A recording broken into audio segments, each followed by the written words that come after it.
Welcome to RCS, Rain City Supercars. As always, I'm Nicholas. I'm Dan. Sound like I'm starting the news. I know. And this is the news tonight. Yes, we are broadcasting live at the Mountside Pub while Drivers Club is under quarantine, like most businesses in the area, unfortunately. I was mad about quarantine, but the more time I spend here, I really like the pub. I'm less mad at This is a really great place to hang out. I mean, there's nobody in it because it's closed, but it's still pretty awesome. And people keep asking us, yes, eventually when the governor allows it, they will open back up. And we will tell you. RCS will be here for events, and we're going to, it's a good place to end drive, start drive, in the middle of the drive, start a drive here in the middle of the drive, come back and end the drive. Yeah, okay. Yeah, we'll be here. I think we will work with our partners on that. Absolutely. Yeah, we're brought to you by Avant, Carter Subaru, Haggerty, Rainier Beer, America's Automotive Trust, Drivers Club, and Griot's Garage. Shout out to Carter Subaru. Our good friend Carl Noakes ended up with the new Crosstrek. You guys own the car from the show and our photographer. Yeah. So it's a pretty car. Yeah. It's a really pretty I like car. the color. I saw it this weekend. Carl and I had a little fun. You missed out. It's a fun Avant's event, but you needed at other things. Yeah, it's family obligations. But I did have some fun this weekend. You did? I managed to pick up some fun. We had a deal. I mean, this is how it was supposed to. Okay, yeah. I went shopping. You weren't supposed to. I know I was supposed to. I was trying to save you like $4,000, but okay. I went and got Honda Monkeys. Yeah, great. 2 of them. Super. And they offset the Raptor. I was what can I get all that is man that is motorcycle? Harley. Can you even see him in the back Ducati, of the Raptor? No, Honda Monkey 125. How do they ride? They're awesome. Okay. They're so fun. Okay. What color did you get? I got a red one and a blue one. Okay. No ABS intentionally. Why no ABS? It allows for more storage room under the seat. And if you're going to do a long ride, because those only have a gallon tank. They get 100 miles to a tank. Okay. But I can fit a bottle of fuel underneath there really easily. Popular mod on those. You just want to put as much flammable liquid between your legs. That's great, yeah. Yeah, if it leaks a little, no big deal. How could that go bad? Exactly. There's only spinning wheels down there. Okay. Well, Yeah. cool. So you got one, and okay. Yeah, so we got to the ultimate little runaround motorcycle, and we're going to do some Moab trips and a few other things where we can go have some fun. I see. Did you get rid of your Super 73? I did. Okay. Oh, yeah. Our listeners don't know that story. So I sold my Super 73 RX, which to the electric bike listeners, it's kind of like, it kind of looks like a motorcycle, but it's a pedal bike. Looks like a monkey. It's bigger than a monkey. It's bigger than a monkey. Yeah, it weighs about the same. And the guy who picked it up, now this is not the first time that's happened to me. This is actually the third time this has happened to me, which makes it weirder. You attract these type of people. Apparently I do. Yeah. So I sold this thing in cash. And when I sell something in cash, I'm expecting for cash. I'm going to tell people how much I sold it for. I sold it for $3,100. Yeah. And he paid me in cash, which I was like, great. Cash is great. That's super easy. Some say it's king. Yeah. Cash is king, right? Yeah. Yeah, well, not when it's in fives. No, there wasn't a single thing. I had $1,100 in hundreds. Okay. And $2,000 in fives. Fives. Was he alone when he bought it? Yeah, he seemed like a totally nice, normal guy. So the girl that earned the fives wasn't there. Right, wasn't there. Okay, right, gotcha. Yeah. Okay. Exactly. And right. And so I don't know where the fives came from. He may have been a pharmaceutical dealer. He might have been. Yeah. Yeah, some things sell at $5. Those jobs are harder to get these days. So, I'm laughing. Somebody must have driven by the bar because the phone's ringing. But are you open? Yeah. Yeah. Exactly. So, but yeah, I got paid in fives, $2,000 in fives. And because I bank with a credit union that doesn't have tellers, I had to deposit that via ATM. Okay. How long did that take? About a half hour. Wow. Yeah, two ATMs. I was going to say, how many ATMs? I filled one ATM. It wouldn't take anymore, so I had to pay the rest. And it's just one of those things like, so to back the story up, it gets weirder. So when I sold the Corvette, I got paid in cash there too. I remember that. But that was $70,000 in hundreds out of a duffel bag in the bank, mind you. So they checked every single one. Everything's fine. It was just like, I jokingly he's like, how do you want to get paid? I was like, well, cashier's check, cash, lol. Ha, ha, ha. Yeah. Shows up with $70,000 in a duffel bag at the bank. And the bank is just going, what in the heck? Again, credit union. I had to deposit $70,000 into the ATM. How'd you? Ooh. Yeah, that took an hour. Okay. C63 AMG? Yeah. That dude was definitely a Coke dealer. Pharmaceutical sales. But he was a pharmaceutical sales rep. Yeah. He wrapped it around a tree like a week later. He paid me $20,000 in cash. And I had more on top of that, but he gave me a cashier's check and then $20,000 in cash. Oh, okay. I don't know why I track these people in my life. How do you find these people? Yeah, I bought the monkeys in cash, but I was like hundreds, like a normal person. I mean, I sold the BMW with cash, but it was only like $3,500. So it was in hundreds. But That was, I don't think I've ever had that. Interesting. But back to the Super 73. Yeah. $2,000 in fives. Yeah. And it was fine. He's been saving his money. Yeah. Somebody's money. I don't know why people do that. It's weird. Like, I could see, for some reason, and I know it's screwed up too, I could see ones. Like, I could see having ones. But fives is such a different. It's an odd, and most of them were new bills too. It wasn't like they were do just you like own a car wash? Bills. Or, I probably went through an entire bottle of hand sanitizer because cash good right Lord, now. yeah. But I was just like, this is so weird. So fun. Yeah. Yes. Good luck on that. Yeah. Wow. So that's been it. It's been a weird week. But it's been an exciting one. I'm super excited to start modding the monkeys. And anybody who knows me knows I will probably mod the monkeys more than the Raptor. I've already got Olding suspension Finish coming. the Raptor. Then you can mod the monkeys. I know. Didn't they come modded? The monkeys? Yeah. No. They're bone stock, brand new. So somebody bought those and probably spent close to $5,000 a bike, if not more. Yeah, because when you had a tax license and everything on a $4,000 bike, you're into about $5,000. One of them had 6 miles on it. One had 7 and one had 330, but he bought it with 270 new. Okay. And so that doesn't sound new, just so we're clear. I know, right? It's like they were demoing it or something. That's a lot of miles on a small motorcycle. Funny thing, cylinder warranty. Like, oh, yeah, that's great. Yeah, and so but yeah, he bought it for him. He's a Harley guy, actually, of all things, which was kind of surprising. But he bought one for him and his wife. What's a bike I could put on the back of a Harley? I got an idea. Like, right? Just bolt it to the side and make it a sidecar. Right. Turns out his wife didn't want to ride it at all. She's only 4'10", apparently, and even that was a big bike when you're 4'10". But she just wasn't into it, so he put them up for sale, and I picked up both. So I'm just seeing like the 410 wife riding a monkey, and I can just hear the organ boss. Da, da, da, da, da, da, da, da. Right? Yeah. And then there's us. Yeah. That's going to be interesting. Yeah. Yeah. So, but suspension, exhausts, LED parts. I'm gonna have to drive yours and see if that. I think I need to figure that out because I'm gonna see if I can ride one. Well, I already got the sprockets coming, so I'm going to go one down in the front because technically they're geared for mileage maximum in fourth gear. They won't do top speed in fourth gear no matter what. But with one sprocket down, one tooth down in the front is basically 3 up in the rear, and that's changing your final drive ratio. So that'll actually use the power band through all the gears. So it's actually, I rode it bone stock today, and it was fine. I know the bike will carry me. Yeah. I want to see if I'm able to ride it. It'll be fine. Oh, good. Yeah, fine. I mean, I haven't been in the emergency room in like a month. Right. So this could go good. Worst case scenario, we can ride it in the bar. Would be the first time somebody probably rode through here. So, yeah.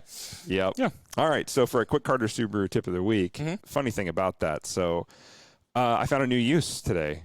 I have soft shackles. Remember? Where's this going? Yeah, right. Oh. I know. Not at home. Oh, okay. But in the truck. Like, yeah. Oh. Let's continue. Okay.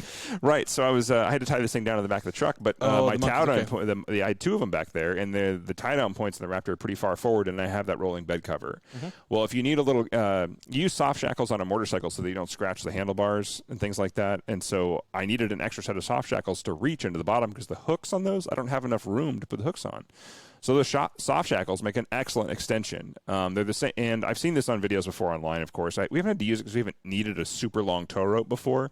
But soft shackles are excellent for combining two ropes because you still have all that rigidity in them. I mean, the weakest soft shackle I have is like 36,000 pounds. Oh, okay. Yeah.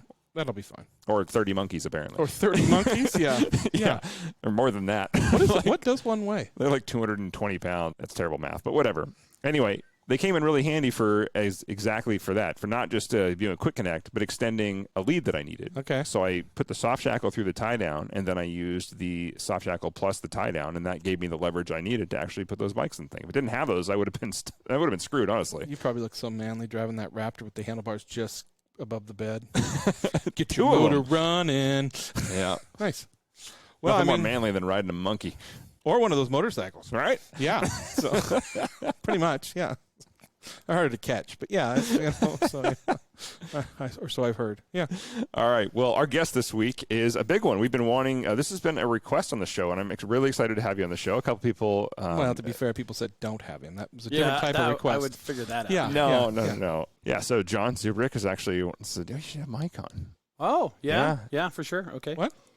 John from Cats. Oh, yeah. Yeah. And so I was like, that's a great idea. So most of our listeners will know Mike, well, from StanceWars probably. StanceWars, yeah. StanceWars, yeah, not Works. Or Sophisticated Euro, maybe, but could be a lot of the car shows that I put on here in the Northwest. Yeah, so Mike Tolliver is our guest this week. This was a fun one because we don't do a lot of stance.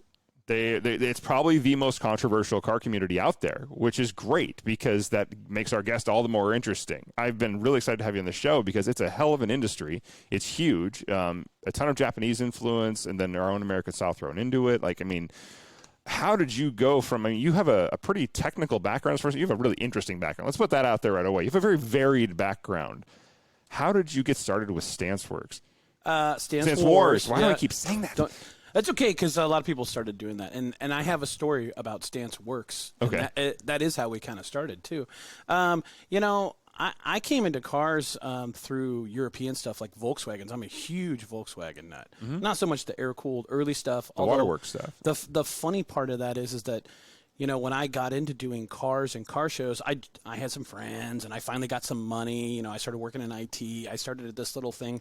We were there the day they switched on this big button, and it was this thing that no one had ever heard of, MSN.com. Oh, yeah. Nobody had ever heard of that. But, we were there when they switched that little button quickly. thing over. Yeah. That wasn't going to And last. then, a couple months later, we did this Microsoft.com thing. It was no big deal. Again, But all these failed projects. I know. Yeah. And working 2,000 hours a week during the .com boom, you kind of ended up with a little bit of cash. And so I kind of started getting into it. Yeah. I kind of got into cars, and I had started getting into cars because I was a big car audio nut. Like I worked at Car Toys and stuff like that. I'm that guy that had that car that you heard from a half a mile down the street cruising through Kirkland, like boom, boom, boom, boom. We all wanted it to be. I was real. that guy for sure. He listened to like the Mozart though. That's right. That threw people off. Oh yeah, sure. Yeah. But I kind of came from that background, and then I kind of got into stance, but. There are two sides of stance, and you kind of mentioned half of it, which is the Japanese. But I really actually come from the other side. See, I think the Germans started stance. They had hella flush or flush fitment kind of? They weren't the hella flush guys. That was more the Japanese stuff. Okay. But I'm talking more about the early Volkswagens with like Mark I Golfs, and then you got into the Passats and BMWs, like an E36 or something like that with a stacked offset or a staggered offset kind of thing. And that's kind of more my history with the stance scene. I remember versus the Japanese guys over here that are like, oh yeah, and they went from early Japanese cars, not Camrys, but A86s and that kind of stuff, and then kind of went up to the bigger stuff, and then now they've progressed to so far to the right or left, you would call it, where they're doing 15 degrees of camber, and you're like, what's the least amount of rubber we can put on the road? Yeah, I mean, there's that side of it, but I kind of lean more towards the classy BMW, Mercedes, like a old Benz wagon sitting super low on coilovers, with Lorenzers or something like that, right? I mean, that was kind of one of my first integrations. I told you I had this weird past, like going to a place called, if you have some really old listeners, they might have went to this place in Bellevue called Pop Topics. I've heard the name. Okay. And you'd hang out with Ty. And I remember hanging out with Ty one night in Pop Topics in Bellevue, and he's like, "Hey, you got to get out of here. You got to get out of here. We got somebody coming." I'm like, "Well, what do you mean?" My girlfriend's like, "What? We have to leave?" What is Pop Topic?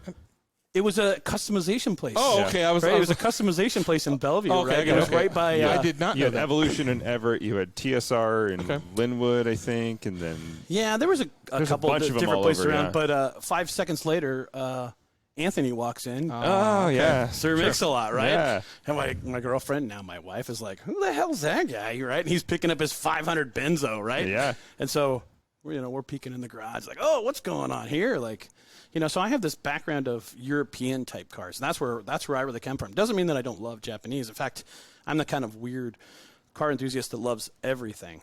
I've had them all. Yeah, I can geek out on a Model A or a Duesenberg or a 67 Chevelle or something like that. But my luck is that Stance really hit it out of the park for me. Yeah. In a car show.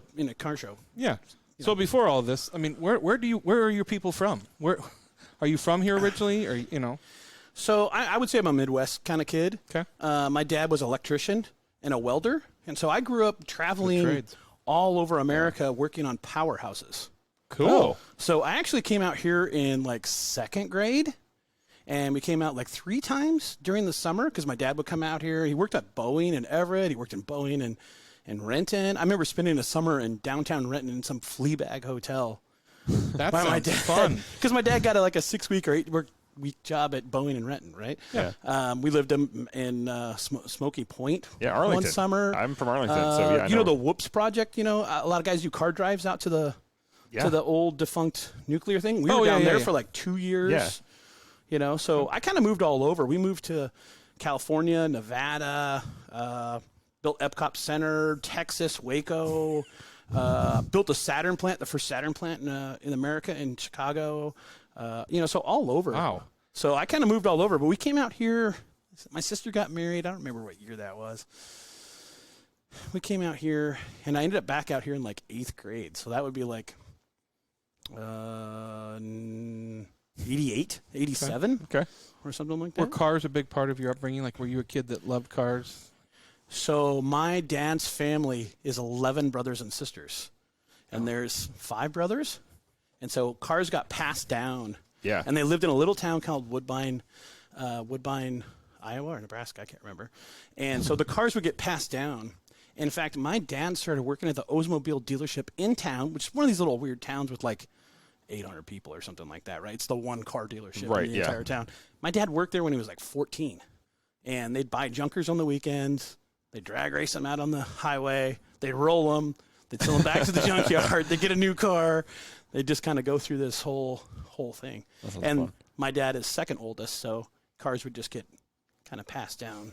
So he wasn't driving the worst ones, but you know. Yeah, my dad's got a really cool. I mean, we built an album for him about 10 years ago of like all the cars that we could find pictures of that he had, from trucks and all kinds of stuff. Like they bought a 71 Beetle or something like that, brand new. And I'm like, what happened to that? Well, it was cold and snowy, and first winter that thing was a piece of shit. You know, like, it was too cold. We couldn't have that in Nebraska. Like, you know, we You're had gonna freeze to death in that Yeah. car. Yeah. Real easy. But like all these Road Runners and Chevelles and Those are cool. you know, Yeah. 5-window Chevy pickups and 42 Fords and, you know, all these crazy stuff, you know.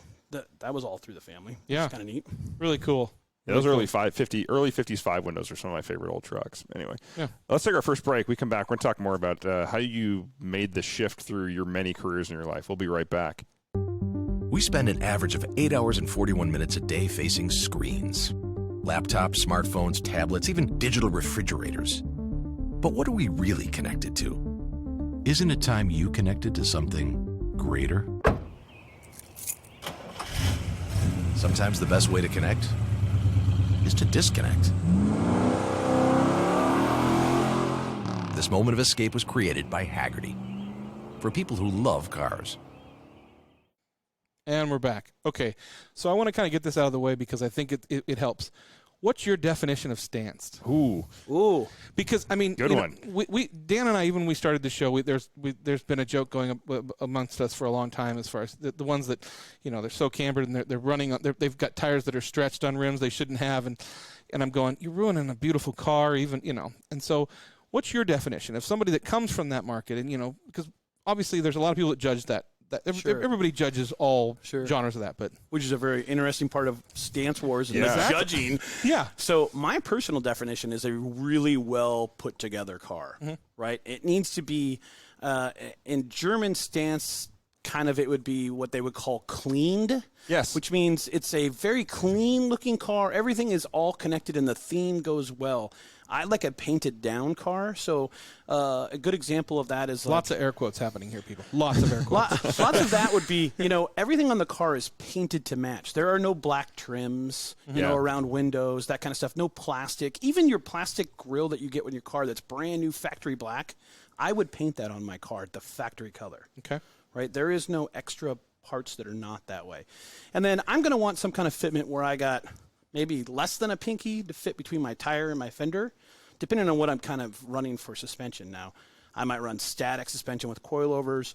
Then I might want a finger width in there. If I'm running air suspension, which is pretty much, I run in air suspension for the last probably 5 years on all my cars. So then it doesn't really matter. You know, it really I love the look of a good, clean, lowered car, Especially with air. Back to the outcasts of what I call the stance world. I look at some of those cars and I go, it's not fun to me to look at because it's not drivable. So many times you see these guys that try to get into a parking lot and they take off a bumper that they've spent thousands of hours, on these Rocket Bunny kits, and they're really beautiful cars when they're sitting there. So a good way to think about that is, I'm not sure what era you guys. I think we're 40s. We're about in the same age, right? Back when we were in high school, those guys that would wear like big boots and black clothes, they were kind of the outcast. They're called goth. Goth, right? Or backcavers or whatever. I consider those kids in the stance world that they just want to be so individual that they want to have that, right? Sure. I know guys that are really seriously running 17 degrees of camber. Cool. They burn through tires. It's crazy, but they love the hate. It has nothing to do with anything else. They just love that people hate them. I respect the hate. They absolutely love that. It's just, I look at it and I go, how can you drive that? Like I watch them go down the street. Their teeth are chattering out. They're on 1/8 of their 12,000 round coils. And, exactly. I've seen them blow out when they blow out tire or something they DB, like that. Yeah. We've talked about that too. They're running so much poke that they're debeating something. Yeah. If you're going to put that much time and effort into a car, buy tires that fit your rims. I understand the stretching thing is dangerous for the rest of us. Stretching really started when we really wanted to fit an oversized wheel into a car that had nothing to do with it. A good example is I had a brand new Audi TT 225 Roadster Coupe, right? And I put on 997 hollow spokes on it. I was just going to say Porsche wheels. Okay. Right? So they're 19 by 11 in their rear. Nowhere near they're going to realistically fit, right? So we shaved the back pad of the wheel. Mm-hmm. We shaved our actual hub. Yep. Right? We took 10 mils out there. We had to notch the control arm. And then you put on, 2 size smaller tire, because then the tire would sit inside the actual fender. Now the wheel's hanging out, right? The actual lip of the wheel's hanging out, but the rubber is inside. And you used to get pulled over all the time if your tread hung outside your fender. Yeah. Oh, right? Now a guy had a Raptor, right? Yeah. That stuff flies all day now, but in the mid 2000s, that's not how that worked out, right? I mean, I would get pulled over on the daily for having a little bit of tread. Just I remember that back in the day. And you're right, nobody cares about it now. Now, cheap, no fenders, flying down the freeway, throwing crap down the Well, even then, it doesn't seem to matter anymore. Back in my day. So my big point, is probably, a really, really super clean car that anybody, somebody in their 70s to somebody in their 20s would be like, damn, that's the car. Like, that's it. Like, they appreciate the quality and the effort. Right. It's not just there because it shows, because they did it for show, but they didn't cut any corners when they were doing it. Right. I was going to pull up a photo and trying to flash it to you guys. I used to have an A8 Audi. Oh, yeah. A D3. It was Rotiform's SEMA car. Okay, yeah, I've seen that car. About 8 years ago. It was flat black. I took it to Exotics a few times. I know the car. Yeah, bagged, beautiful, and that's like, for me, that's the epitome of just the perfect stanced out car. Now, my car show features everything from extreme wild camber to cars that are 1/8 of an inch off the ground. Right? I mean, but that's the nature of the car show, because you have so many people that want to see. Yeah, so many extremes. Variety. An extreme. Oh, I get it. Like, it's going to get response, and that's the interesting thing about it. Like, it's funny because in my mind, when I think of the stanced, I think of the 17 degrees of camber. Like, and the cars you're talking about, I've never thought of them as stanced. Through your definition, absolutely. I just think of them as really nice fitment. It's a really the fitment is incredible. So, The for me, on par fitment is really the key. The problem is that there's a segment of the kids that come to my events that are they've got a gray hood and carbon fenders, and they're running 17 degrees of camber, and their rear bumper's hanging off, and they're like, "Why can't I get in your car show?" Well, nobody wants to look at your car, man. I don't know how to tell Patrol you. does, and they're waiting for you as soon as you leave. Nobody wants. I should say that again. Nobody wants to pay $20 to see your car. Right. They want to pay $20 to see the guy who put the crazy RB26 in a FRS. That's cool. That's now flaming purple with a red bay in it, you know, Yeah. it's on air ride, right? That's what they want to see, That's fair. right? All right. I just want to get that out of the way. All right. So besides StanceWars, what else are you running? Because this is your full-time thing, really. I mean, Yeah, I'm a full-time car show promoter. Yeah. I put on my own shows. I consult with other people as well. It started way back in the way. I had a Volkswagen that I had spent way too much money in. I had like $50,000 into a '97 Jetta. Oh, dang. Right? I bought the car. So that's A3? Yeah, Mark III. Yeah. I bought every European part you could possibly get for it. I had like 5 sets of wheels. I had 4 buckets in it, a TV. This is in like '99. I had a 20-inch TV and a Mario and a Nintendo. That was in big. There. I mean, in the day, yeah. Oh, that was like big money. Like, Yeah. I went to Systems Unlimited, right? I think I spent like. They saw you coming. Like $8,000 or something. You know, I mean, just like to put in an amazing sound system. So I started going to a lot of car shows, and most of them were all Volkswagen shows. And in fact, about that time, I was doing about maybe 10 or 12 Volkswagen shows between California and here in Canada. And that's kind of got me into doing car shows. And I wanted to understand why I was winning or why I wasn't winning. And so I kind of went to some of the guys that were running the big car shows around here in the Volkswagen groups and got into a couple clubs, and they taught me how to judge cars. In fact, I have to say one of my friends, Fish, got me to understand how, not necessarily how car shows work, but how to judge a car. Mm-hmm. And he took me under his wing, and I was judging these cars that are like oval window bugs and 23 window buses. And these are cars that guys have dropped $50,000 in that are immaculately perfect. And he's like, how do you tell them, like, he's like, which one wins? They're identical. They're just different colors. Which one wins, Mike? So he'd like take me through, and he's like, using a Q-tip on things, and like, see this car's dirty. Well, see, this one's clean.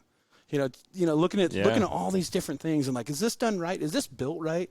Is this jerry rigged? Is this a real 23 window? Yeah, let's lay. Well, at that time they weren't faking them. I mean, this is, this is back before 2000. Yeah. But so I kind of got into that, and next thing you knew, I was helping out the local Volkswagen club run their car show.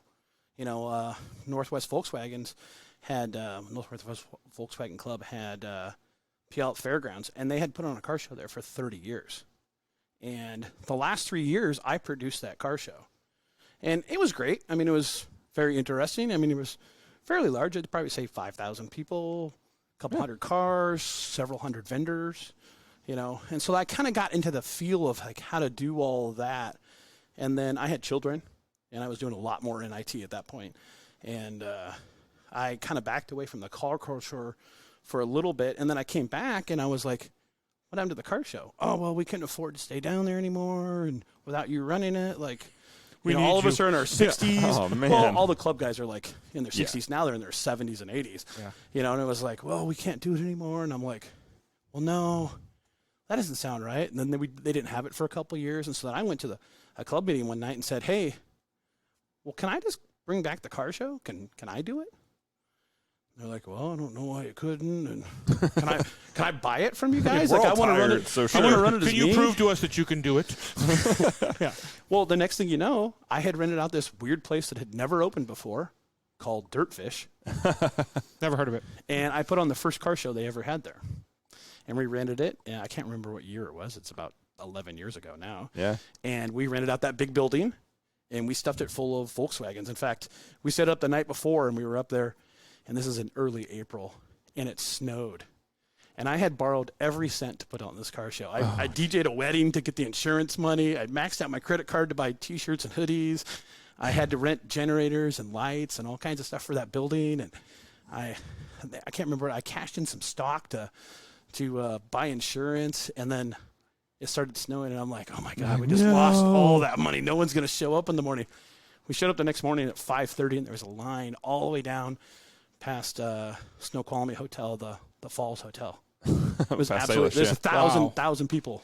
That's awesome. That's a strong culture here. I mean, I've gone to a couple of the Volkswagen shows with Oriog and his Stella and Alice and all that, and watching that judging, like, I mean, Dan and I have done have worked at Concorso for a long time and talked to the judges there for Ferraris, but I think the Volkswagen judging is some of the most. Yeah, that's no kidding. Like you were talking about it, and I watched some of them go through these things, and I'm going, it's insane. Well, and the culture was so big, and then it got to be so, we had this thing, and I owned a car show called Northwest Spring Meet. It's Pacific Northwest Spring Meet. Yeah, yeah. That's probably the first car show I owned. And it got to be so big so fast, we couldn't judge it. I mean, we just didn't have enough people. I mean, when you had a couple thousand people and 200 or 300 cars, let's say you spent 3 minutes on a car, which is not enough time. How long does that take? Yeah. I mean, that's a lot. And then Yeah. I kind of went through all these iterations with judging, and I had a friend who had Waterworks. Yeah. And helped that do all Matt? these. No, that's Dave Meister. Dave must. Yeah. My daughter works. And so we helped like figure out some things around that, and it was like, well, to get rid of consistencies, I'm kind of an analytics kind of guy. I'm like, well, you can't use 10 judges to decide who's the best. You need to use 5, but those 5 need to see every single car. And eventually I got him to finally do what I wanted to do, which was like a concourse kind of style judging. The judges stay put. The cars come to you. You don't you don't bring up your car, you don't get judged. That's all there is to it. And then we just ran them like an assembly line. Boom, boom, boom, boom. Makes sense. And we ran like 230 cars one day. And he's like, damn, that works. I'm like, yeah. Nice. Now you got 5 judges that judged every single car. One guy just did interior on every car. So he could tell you immediately, best interior goes to this guy. Right? I mean, so it really kind of worked out. It's tough. Like I said, Dan and I, through concourse and stuff, it was always like the Ferrari club would do the judging, the Lamborghini club, and then, which caused a whole stir of people, because judging a car show so is much a horrendously bad idea, no matter what. The Italians tend to just vote their friends in. But yeah, there's a lot of that. Yeah, exactly. Yeah. And there's a lot of guys 2 like, years ago and he won last year? Wait a minute. Yeah. Yeah, like StanceWars, I don't even judge it. I help. It's kind of a weird car show. No matter how many cars apply, we only allow 100 cars. Yeah. So we really kind of scan the cars that are coming in, and I'm one of the guys that scans them, and then all the other judges kind of give me their input, and everybody does this blind vote thing, and it's worked out for us for a couple of years. There's still a lot of weird controversy around it, like, That's any well, car why show. does my car not get in? Well, let's see, we had 25 FRSs come in, and your car only has 2 criteria, and these other guys have 7. Yeah. So We understand. We understand nobody completely. nobody wants to see all those. We used to do the criterias in the morning for exotics, so I understand that. Yeah. yeah, it gets to be. How come that E36 is in here? Because that one has never seen rain. Off the interior. Yeah. I'm like, we can eat off the But tires. your black 'cause he- fender, Yeah. is super nice. Get me started on that. We'll start saying names. So then I kind of got into this other car show I have is called Old School Reunion. A few people have been out to that. It's in Bonnie Lake now. yeah. We used to have it up in Bothell, and that was kind of like my favorite thing. Is it started out with the old Mark I, Mark II guys from Volkswagens, but the same day was the guys that had the Datsun show, and so we'd have our little picnic, and then it'd be like, okay, let's race over to the Datsun show so we could see the 510s, right? And then I asked this question. I'm like, well, why don't the 510 guys just come to our car show? They're like, that'll never Volkswagens and Datsuns. That'll never happen. I'm You like, should see the Datsun guys get along with the Nissan guys. That's even trouble. so then we started like, okay, well, why don't we invite them? And then we had it at not Lakes and Amherst State Park, the other one at the other end, down in Redmond. Oh, Marymore. Marymore. We had it at Marymore, and we invited all of them. And I think like an That's just evil. 86 showed up, and a BMW 2002 showed up, and I think we had a couple Datsun 510s, and that kind of started that whole thing. And then now it's Huge. I don't even know. Now I know how he cars. funnels people out of his car show, because you know how many speed bumps there are to get into Marymore?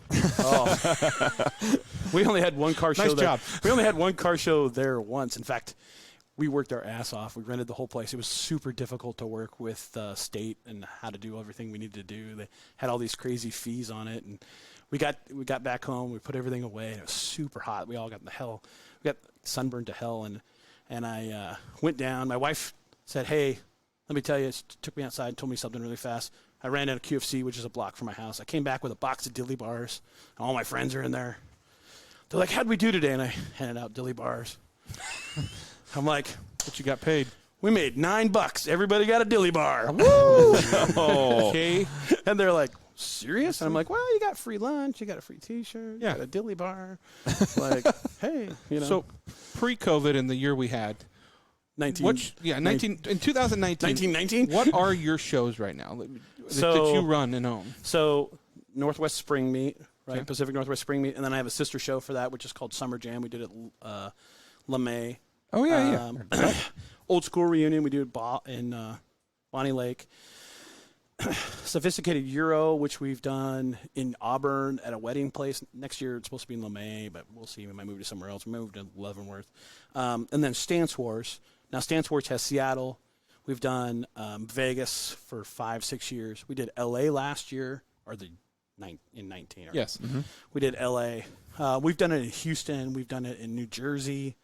But the big show is StanceWars, right? And then we've added shows here and there. Like this year, we're adding Right Hand Drive Fest. Oh, cool. To be the day after StanceWars. Yeah. I just know so many people with right hand drives. Not Japanese, but like guys with Land Rovers and like, K cars and, weird Datsuns stuff. or Nissans or we're seeing so much, more and more of them all the time. Yeah. Ton. Or Camrys or Presidentes or. Yeah. I started an electric car show this year. Oh, cool. It's called the Electrify Car Show. I don't have a location for it because I was trying to figure out how to get enough chargers to make the whole thing work, right?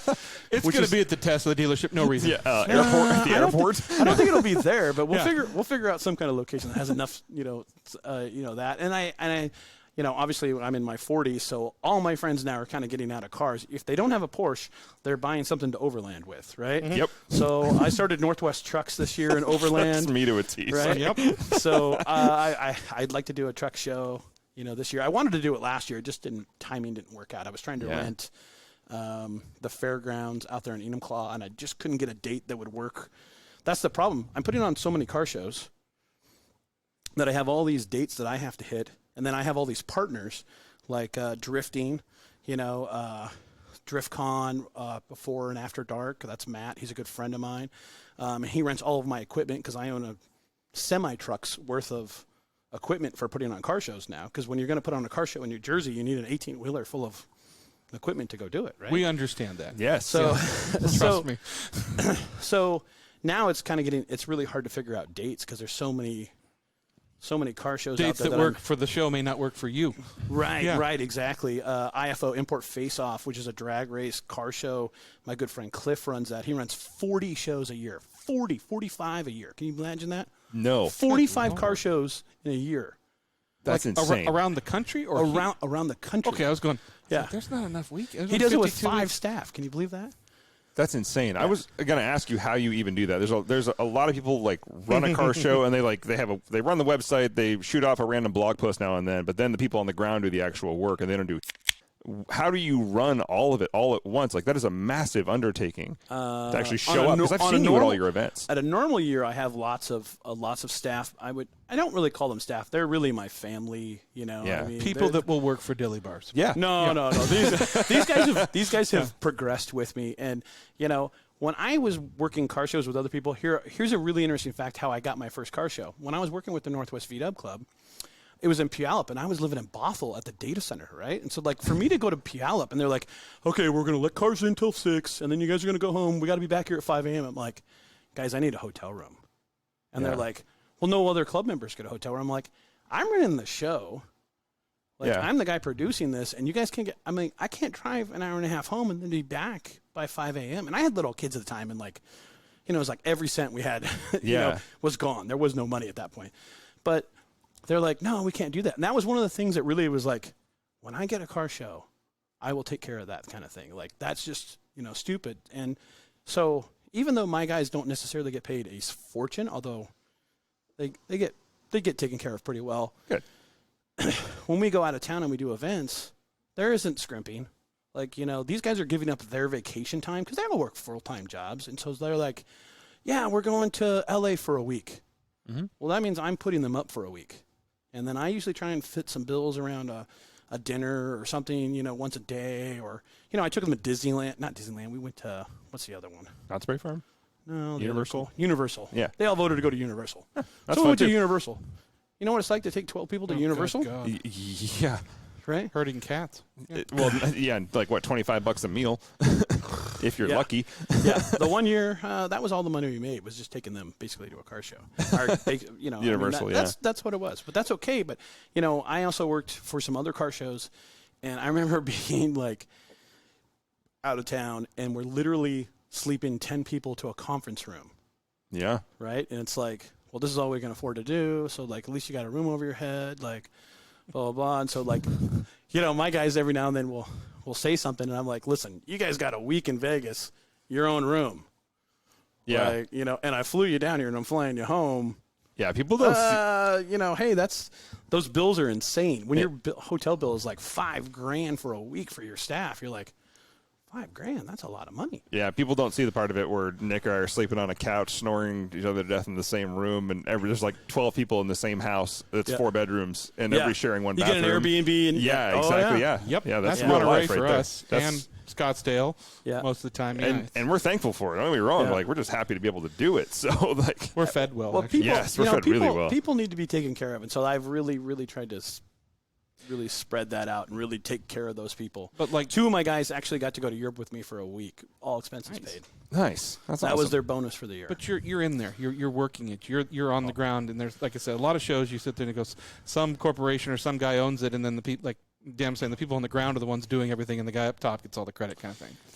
I think, doesn't the people who own Pebble Beach live in Mercer Island? Yeah, right. Yeah. So in that kind of station, but they're down there. Yeah, I mean, so they're on the ground though. Yeah. They're not the silent people in the background. Like, we actually see most of them down there too, I guess. But yeah, I see you at every event that I've been and I'm just like, man, how do you sleep? I start my morning, right now it's kind of bad, but normally I start my morning at like 7, and I sit at my computer, and I'm usually there till 5 or 6 every single night. I'm posting content, or I'm a content entertainment person, you could say. I load roughly 100 to 125 images across multiple platforms every day of the year, and I have for 10 years. I think that's what people don't understand. Of thousands of images. Yeah. In order to keep people attracted, especially in today's day and age, you've constantly got to hit them with content. So StanceWars on Facebook last month, we do average about 1 million views. I was going to say, nobody's got more content out. And merchandising, which I wanted to talk about next, is like there is no show I've ever been to, and I've been to SEMA, I've been to the big freaking shows. SEMA's pretty good about merchandising. Yeah, but not like StanceWars. I've seen more StanceWars merchandise than I have ever for anything else. Nothing comes close. I mean, air fresheners, stickers, magnets, T-shirts, flip-flops I think I've seen, even in Van shoes. I've seen hats, posters, everything. He'll put his name on anything. Well, no, that's not true. It's just kind of one of those things is like guys started putting on car shows, and that's great, and there's nothing wrong. There's a zillion car shows. The one thing we don't put on is a hot rod show, which is kind of hilarious because that's the first thing you say. Oh, I put on car shows. They're like, what kind of hot rods do you put on? Right? You work with good guys? Yeah. But I run it as a business, and I do have a business entrepreneurial mind, and, it has to make money. I do survive. I do have a family with 2 kids. I do have paid employees.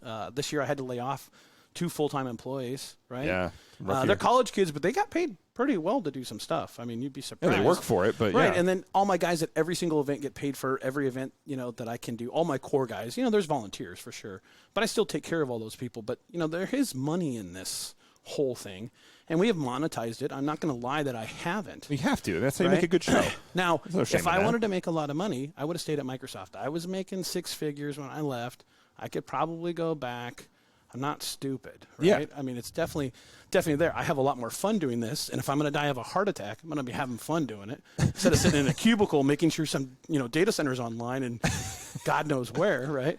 I have no idea what that's like. What are you talking about? But one of the aspects, I started looking at it with mentors about concerts and that kind of thing. They're like, well, your car show is no different than a concert, so you need to have merchandising around it. Okay, well, it's cool. Yeah, we'll make some shirts. And they're like, no, you have to think of everything that your demographic from 16 to 24 is into. What do they buy on an average day, in a week, in a month? And you need to sell that product. T-shirts, vape juice. We almost did vape juice. I was going to ask you about that. It was so close. The running joke is that at a drift show, you have the tire smoke and the vape smoke, and it's hard to tell apart the Subi sometimes. Guys. Yeah, the Subi guys. We came so close to branded vape juice. Yeah, no It clue. would be. Well, no, but I think, and I've run into this with some of the shows we've done, especially with Concorso. People will be like, I can't believe the ticket is $150. It's like they don't realize that whoever's putting on the show, you have to rent golf courses, you have to rent spaces, and there's all these hoops. You have to have insurance. That's one thing. Insurance is insane. Yeah, it's like why is this Pray shirt that so no one expensive? has a problem or an accident at one of your shows. Yeah, why is this shirt so expensive? Well, I had to create it, I had to get it here, I had to pay somebody to sell it, and I have to pay sales tax and all. It's people Business don't realize. tax, B&O. Yeah, it's all that crap. Oh yeah, Yeah. Oh yeah. So It really does add up, and so I just have gotten really good at doing that, and I've kind of outflanked some of my competitors by doing that. Like, oh, hey, yeah, you had a car show, and you came to town, you came to my town, you thought you were cool, and you made money. I made more money at my merchandise stand than you made at your car show. Yeah. You know, good luck. Yeah, I'm laughing about it, but sure, okay, you just go ahead. You know, I don't want to sound like a giant money-grubbing guy, but I do provide my family off of this. I don't have Ferraris. Yeah. I don't have a Lambo. I just sold my Porsche so I could pay my mortgage for the next 4 or 5 months. So I mean, like, but we do okay on a normal year. But it's fulfilled some fantasies. I mean, my dad used to drive a semi truck when I was a little kid, like 4 and 5. I own a semi truck. In fact, I own 2 now. That's pretty cool. Right? That is really cool, actually. So Well, it's a business, man. There's no shame in success. you gotta have that. You know, and I you worked for it. That's for sure. I looked at the guys like Hot Import Nights, right? That's a national. Everybody knows that name, right? You looked at these guys and you're like, how are they? How are they using their money? How are they spending their money? How are they doing this? And I look at like things like Vegas. Like, how come I don't own a condo in Vegas? I've been there 5 years. I go there 9 times a year on average. So that's 9 weeks. Why don't I own a condo in Vegas and just pay for it for the time that I'm there, and then Airbnb it the rest of the time? Yeah. Like, this is something as a business you really kind of got to start to think like, hey, this Write-offs. makes sense. Yeah. Well, Yeah, write-offs, but also just smart investing. I mean, Right. Like, here's a prime example is like, Northwest V-Dub Club that I told you. The club's been around 30 years. We used to meet at the Renton Community Center. Mm-hmm. They were talking about it one year, and like, they're like, the house across the street, we could have bought that house for $20,000. We could have had our, that could have been a clubhouse for the whole thing. Here's a club 30 years later. Like, they would have totally paid for that entire house. David kept going to a bar, so he bought one. Yeah, exactly. Hey, nothing wrong with that. Yeah, that's why I bought one. Yeah, exactly. So, yeah, we've gotten... Pay your tab or buy the bar. We've gotten into merchandising. In fact, now I brought you one, but we didn't talk about it before we just started doing an online subscription because people were asking for it. Oh, like subscription boxes kind of? Yeah, like a subscription cool. box, Yeah. right? Now, the funny thing is that I'm in my 40s, so I think it's got to be this way versus, some kid who's 16. I had a kid, and he's like, oh, well, I thought there'd be more stickers in it. I'm like, I don't know. I kind of thought the tools would be way cooler than the stickers. Because, Right. I think you should have tools, and a lot of guys don't have tools. So, putting in tools in every single box, and then Griot's is a big sponsor. Yeah. And then you get some cool T-shirts, and you get some stickers. All hey. quality stuff. And Yeah. Last They're month for like, more Christmas. Last month for Christmas, we gave away like a $35 carbon fiber aluminum wallet. Oh, yeah. Right. From Carbon Fibers or? No, I was going to do them, but I ended up going with a little different brand because Yeah. I wanted a little different style. But that's okay. They were great guys, too. Yeah. And I have one of their wallets. But, for a $40 box, and you're getting that. Yeah, that's pretty plus cool. a shirt, plus some Griots, plus some shipping. tools, Yeah. plus some shipping. Yeah. Yeah. Like, hey, like... We're going to be short on stickers this month. Well, Carl. So one of the guys was like, he's like, I don't understand how you're making money, and I'm like, I'm not. Don't you get this? Like, Yeah. this is just one more product of This the is marketing. 190 products that I have. I'm just happy to do it because somebody wants it, and I'm making custom art every single month. It just keeps me sharp during COVID, right? It's good looking, by the way. I like Yeah, that. this was really cool. first month. Griot's on the arm. In fact, I think is it Griot's on the back? Yeah. Yeah. Yeah, We looks designed cool. some shirts and hoodies for Griot's. They freaked out. We're like, oh, geez, like you designed that? They're such good guys. Oh yeah, they've always taken care of us. So Yeah. we've always given away Griot's products at all of my car shows. They have taken care of us for years. We plan to going forward as well. So Yes, yeah. They have taken care of us for years. And in fact, in the merchandise trailer, we sell Griot's because you're at a car show and you're like, oh man, I'm at a tire job. Oh. Luckily, we sell it. Oh, you need some speed shine or ceramic wax? Yeah. Well, what do you got know? you. Yeah. And you need an air freshener. Yep. Oh, your bumper got ripped off coming into the show? Oh, we can fix you. Here's a rivet gun. Yep. Exactly. Now, see, if you'd gotten our box at subscribe.stancewars.com, you'd have that 10 millimeter, and you'd be able to put that back on right now. I was going to say a 10 millimeter with every purchase because God knows everybody's missing In the one. box, every month you get a 10 millimeter. It's the total running love joke. it. Until you open that one drawer in your toolbox and it's nothing but 10 millimeters. You're like, oh. You can hope. And you know how hard in it the is back to of that is all find- the socks. You know how hard it is to find a different looking 10 millimeter every single month? Oh, yeah. And buy months in advance? You're like the black chrome, the, yeah. the laser etched, the satin, the, High, deep socket, low, shorty, like, quarter-inch, 3/8, like, oh, yeah. Oh, I legit probably have like 20 of them. You have to. You know the beer? I would love another one. Yeah, It's time for another Rainier break, I think. Well, on COVID, Costco. You need to shout hydrate. out. They got the 48 pack. Oh, that's right. So I've had to downgrade in my beer selection to good old Rainier. Quality beer. We love Rainier. Yeah. Nothing wrong with that. All right, let's take a quick Rainier break, sponsored by Haggerty, and we'll be right back. Yeah.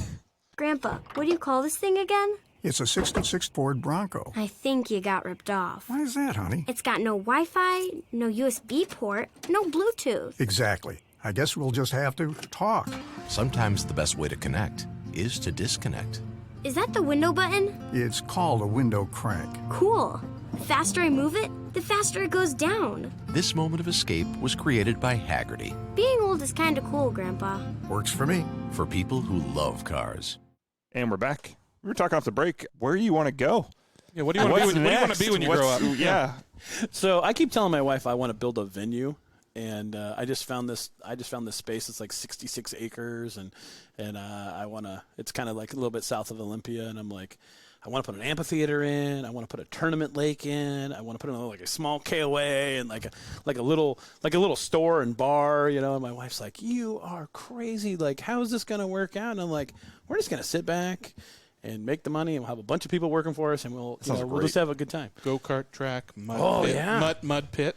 Yeah, Big trucks. We're gonna need at least a Circle 8 track. One of my old bosses used to do tournament skiing, and he's like, "Oh yeah, we rented this lake for $5,000 for the weekend," and I'm like, $5,000, really? And then Lake I used doesn't to really DJ. cost you anything once you have it. I have a DJ background from like starting from high school, and then I got my broadcasting degree here in Seattle, and turns out they don't need 21-year-old radio DJs.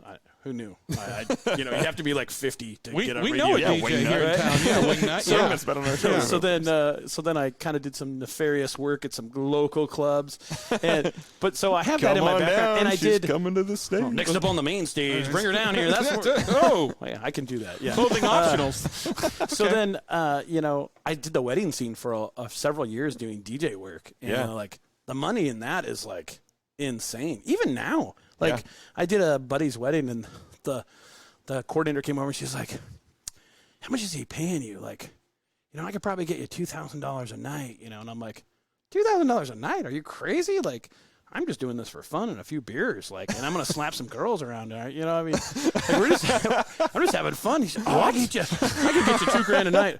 But I had a few bridezillas, and so that was like, I can imagine. a couple bridezillas will take you out. Like, You ever had that want nothing situation to do with it. where you were DJing in a club and like a couple years later that same girl was walking down the aisle? Oh no. I could tell you about. In the winter, I like to do Uber. I'm an Uber driver because it gives me something to do. Okay. Right? I could definitely. You guys have to come and have me back just to tell Uber stories. Oh, yes, we will. Okay. We'll never believe some of the craziest Uber stories, and I only do it in the winter, 2 nights a week. Okay, we have got to do we'll do an Uber special. We'll call it the RCS Uber special. It'll be very Uber special. Can we call it that? Yeah. I don't. Just Oh, yeah, that's a good question. ride share special. Yeah. Yeah, there we go. Yeah. It's like Yeah, we probably can't call it Uber special. Yeah. If we don't capitalize it. we've gone this long without being sued. I don't know how, but Well, that's kind of another reason how I got into doing car shows, because I owned all this crazy sound equipment. Because I had this IT job that I made way too much money in, and I was an old DJ, and so the whole year around 9/11, right? I actually went down to Guitar Center, and I was talking with one of the guys, and I'm like, God, I'd really like to get some gear. And he's like, man, sales are horrible. He's like, dude, if you could buy like $1,000 in gear, like it would be insane. I'm like, what if I bought $10,000 worth of gear? And the store manager's like, if you bought $10,000 worth of gear, I'll give it to you at cost. And I'm like, well, geez, They're like, get a we need to debit get card rid of out some of here. inventory. Like, Yeah. what can you then guys he get? owned Guitar Center. Yeah. So then I bought this huge sound system, and that was another reason to get into car shows because a buddy of mine was like, hey, don't you own a bunch of speakers? And I'm like, oh, yeah. Well, maybe if you came out to my car show, could you announce at the car show and be the host? And then we could use all your speakers? And Yeah. oh, yeah, sure. Yeah. Well, what do we need? I don't know. Give me a spot for my car. Give me a T-shirt. Give me some beer. Good It'll deal. be a fun time. We should buy speakers. We should buy speakers. And that's how I started working for Waterworks at the time. Okay. Nice. So that was kind of fun. But What do you think? What's next for the shows with COVID? I mean, how's that going to work out for you this year? You think? man, I canceled like $100,000 in tickets this last year. Oh, Which is not even that many tickets, to be honest with you. So I don't know. We're gonna have to see what happens. I think it depends on what state you're in. I'm not a conspiracy Yeah. guy or left or right. I definitely believe there's a virus and people have died. I know people that have died. yeah. that We kind know of people stuff. have personally been affected. So, but, yeah. I want to have it. I can say, as my competitors, no one died from my car show last year. I did have one. It was March 7th. I was allowed to put on one show at Pacific Raceway. It's probably about 4,000 or 5,000 people. But, all my competitors on the East Coast all had shows this year. Right? They had to deal with all the COVID problems and all kinds of stuff. I could go to Florida tomorrow and have a car show. Yeah. 20,000 people, no problem. Problem is my staff won't go. They're like, that's not happening. Yeah. But I don't know. We'll see what we can do. I think with vaccinations, and then I also, I doubt Inslee's going to hear this, but hey, man, outdoor car show, because I only put outdoor car shows on, probably the least spreading event ever. What if we put it in a parking lot under a clear plastic tent? Yeah. We don't even need to have a tent. We just use a parking lot, right? It's all open air, And then we'll serve foods because it's outdoor dining. It's drive-in dining. Yeah. I really hope that we get to have them. I have 16 scheduled this year. The biggest heartbreak is Vegas. Normally we do it in April, like around the first week of April. And every organization that I've talked with, they won't schedule any group event before August. Yeah. They're just not even interested. And even our own group, which we've been with for 5 years. Yeah, we've run into that too with our shows. They're scheduling Pebbles on the map, and so is what's the one the Friday before, the private one in Monterey. Quail. Yeah. So they're scheduling like it's going to happen. Well, you have to just schedule out. I think there's going to be a point at which an average person, that I would say rational person like myself, is going to go, okay, I know what the risk is, and I'm okay with taking that risk and going and doing this. Yeah. The key to it really is the venue. Yeah. Is whether you can get away with it. I went to like 4 legitimate car shows last year after March. One was in Idaho. Probably the biggest car show that I'd been to. I told everybody that we were coming, and it blew up like crazy. I went to one in Tucson. Also makes sense. I went to one in Nevada. Yep. And I've seen a ton of stuff from Texas. What was the other one that we went to? I don't Nevada. remember. But, here, I went to a ton of car meets this year. I mean, Yeah. there was a few. I call them Speakeasy all car meets. illegal meets, right? Because they don't have permission and they don't have insurance. Right. Right, which is Yes. the definition of a car show They're all versus a shopping meet. at that Safeways at the same time.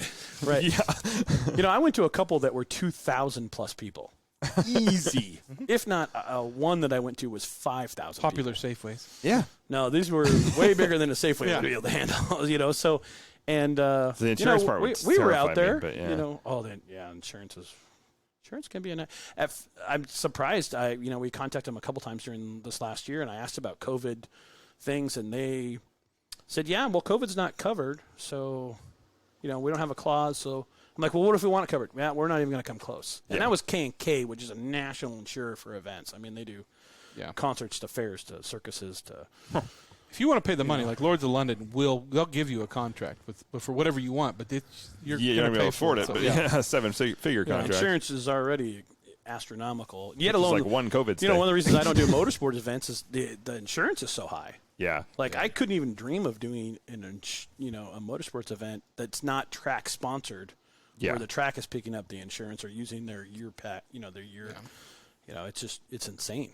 I mean, there's just that's a big number. That's a really, really big number. It's also it depends on how many people you have. But if you're going to have, like, say, StanceWars in Bellevue, we're at the point now where we're doing about 10,000 people, And that's a big number for insurance. That's a big number for like Bellevue and the police. In fact, running joke for the Bellevue Police Department, hey, I'll pay you guys when I get a chance. But, you know, the reality is I'm not making any money.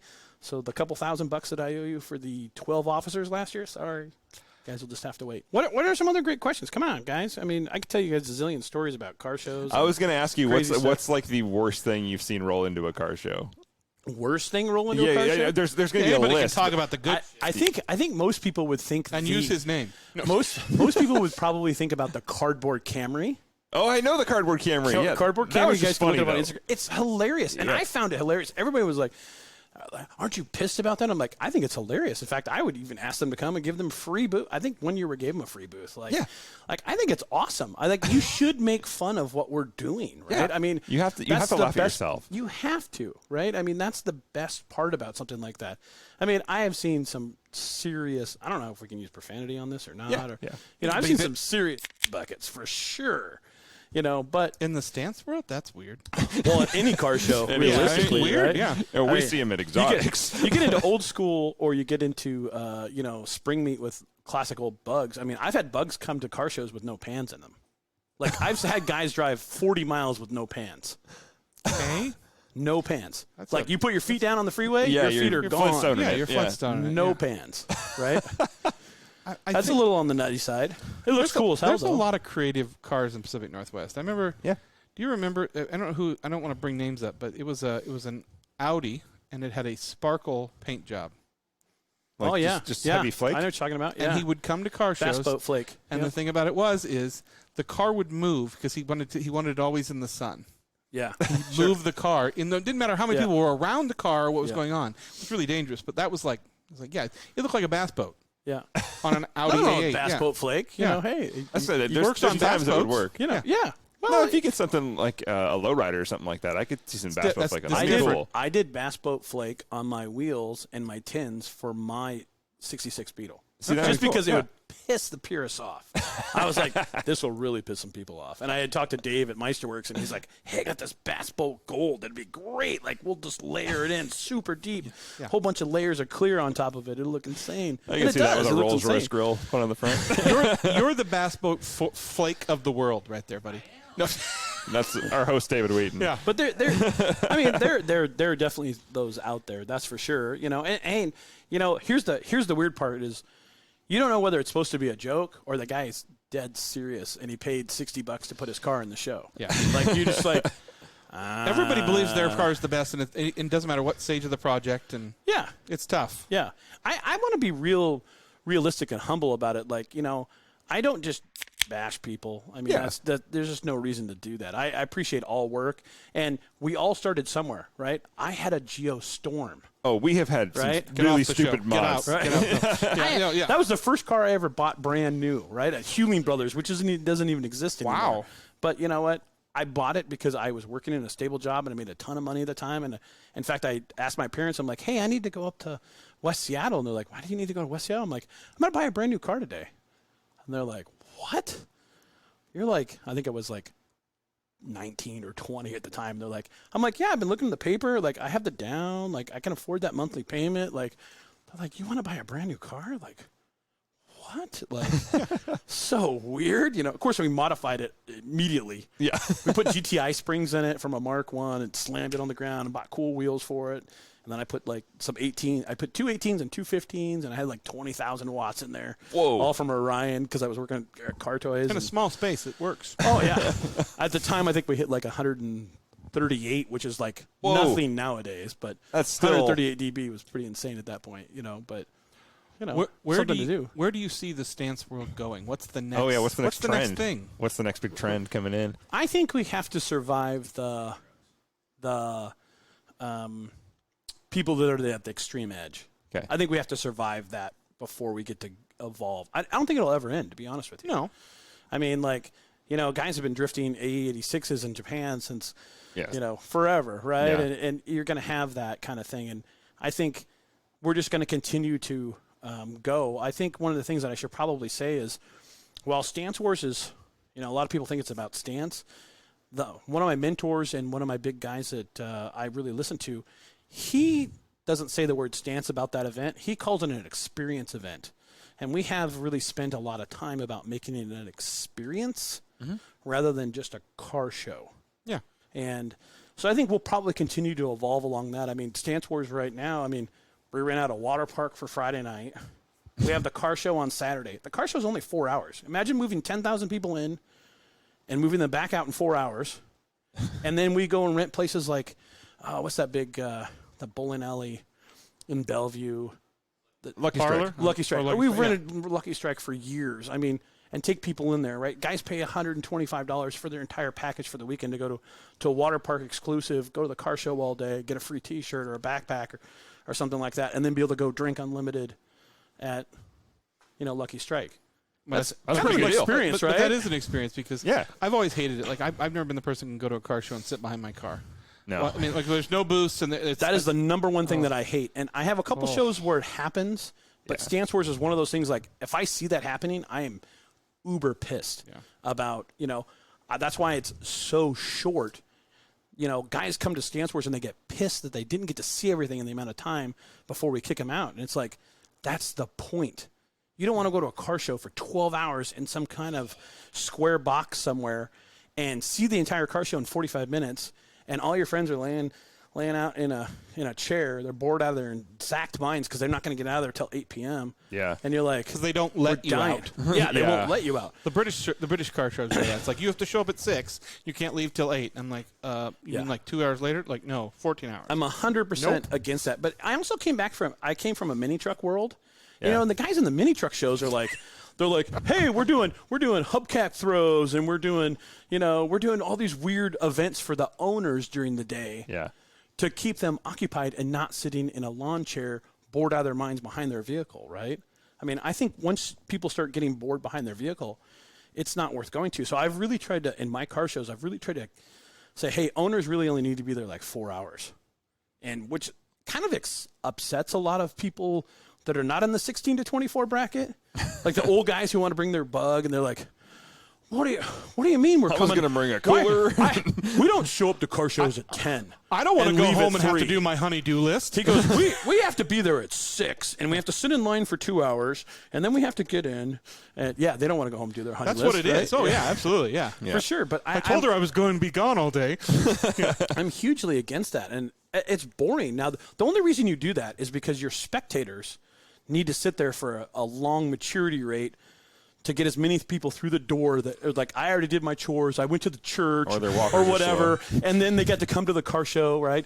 And you're squeaking out that one guy, you're like, 7 o'clock, well, it looks like everybody's having a good time at the car show, so we should go and bring the entire family.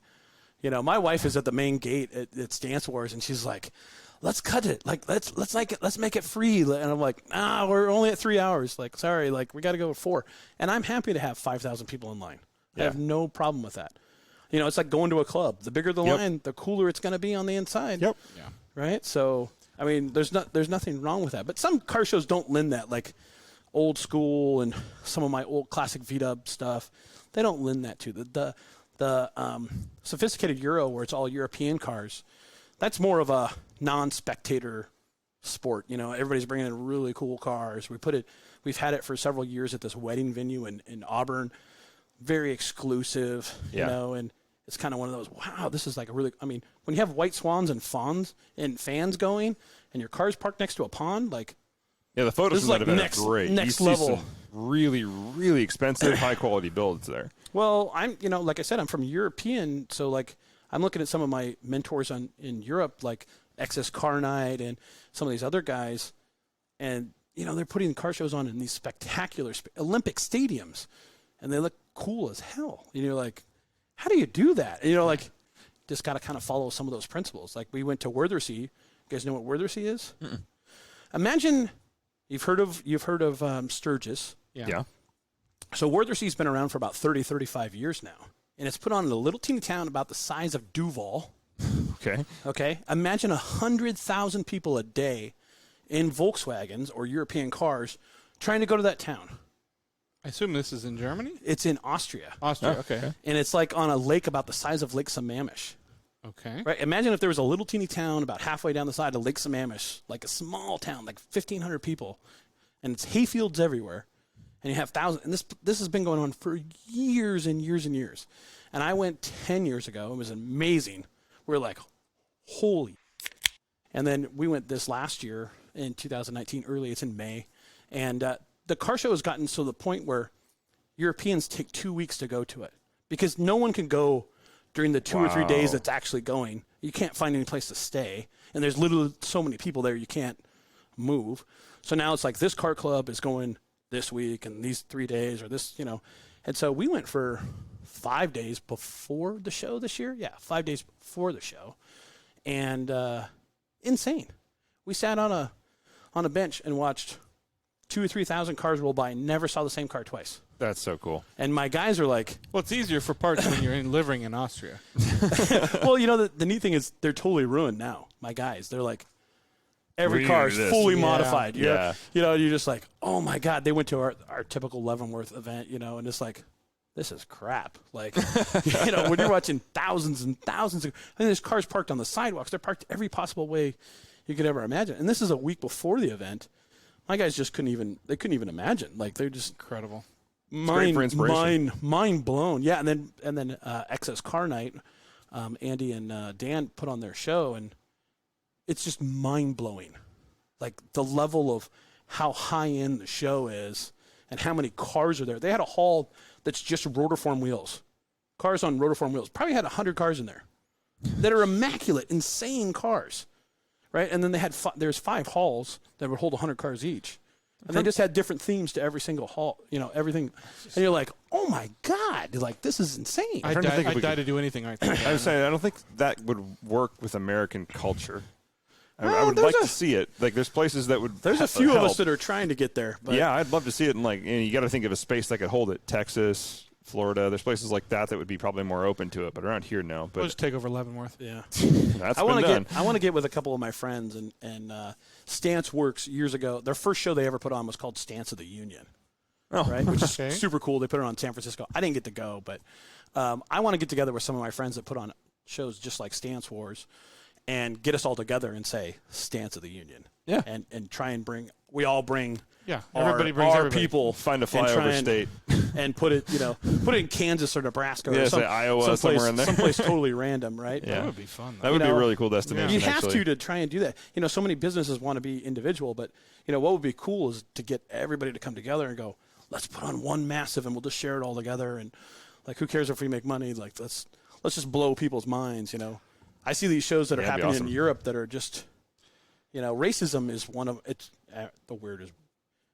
The show is called Racism, but it's what does it stand for? It's a show in Russia. Oh, and it's these crazy high-end guys. They rented an Olympic stadium and put on this giant car show. It's absolutely mind-blowing. Well, that doesn't sound like they what have it is. container These trailers. are the people that own grizzly bears as pets, too, just so you know. Like containers, like shipping containers. They had shipping container bars and stuff built for the car show. And, sure. I mean, this sounds like Russia. That sounds awesome. I mean, this is how big this is. It's insane. And then all these, you got hundreds and hundreds of cars coming out of Europe. They're flying guys in from Japan with their cars to have them on display. I mean, how insane is stuff like that? I mean, I would love to get to that level. That would be awesome to see. And it's kind of one of those things. Research to have that level, yeah. Well, we had this conversation with some of our promoters, and I said, back in the day when I had my '97 Jetta and I had $50,000 into it and a Nintendo and whatever, we went to Hot Import Nights in downtown Seattle, and everyone thought it was the most insane thing, whatever, right? They had dance troops, and they had some no-name rapper on stage and whatever, right?